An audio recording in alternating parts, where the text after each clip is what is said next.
My message to frontline workers is first and foremost, thank you. Thank you for everything that you are doing. We know you're risking your health in order to take care of all of our families. And it's the doctors, it's the nurses, it's the EMTs, but it's also the people who are working in grocery stores. It's the people who are still driving their Ubers and Lyfts to move people around. It's everybody who is a part of this economy that is absolutely indispensable to keep it going. So thank you for everything you're doing. But we know that it leads to some racial inequality, and we're seeing that in terms of the high percentage of African Americans and Latinos who have been impacted by the coronavirus, and we know why that's the case. First, there has always been a health disparity between white people and minorities in our country, and that makes them more vulnerable to the coronavirus. We know that is happening, and so we have an obligation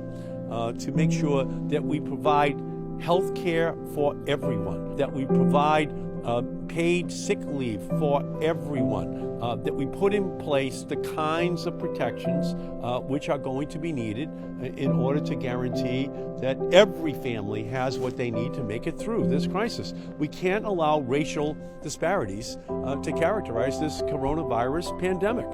It is just totally wrong. And we have to make sure that we have the protective equipment, the health care, everything that's put in place in order to protect every family, regardless of race, regardless of gender, regardless of income, that everyone gets the protections they need. That's why we need universal health care. That's why we need to make sure that everyone has the coverage which they need.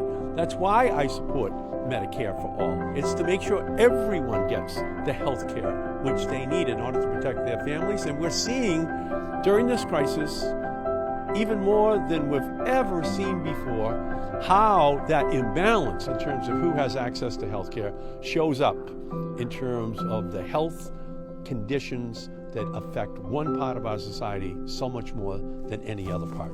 And it's just time for us to end it and end it forever.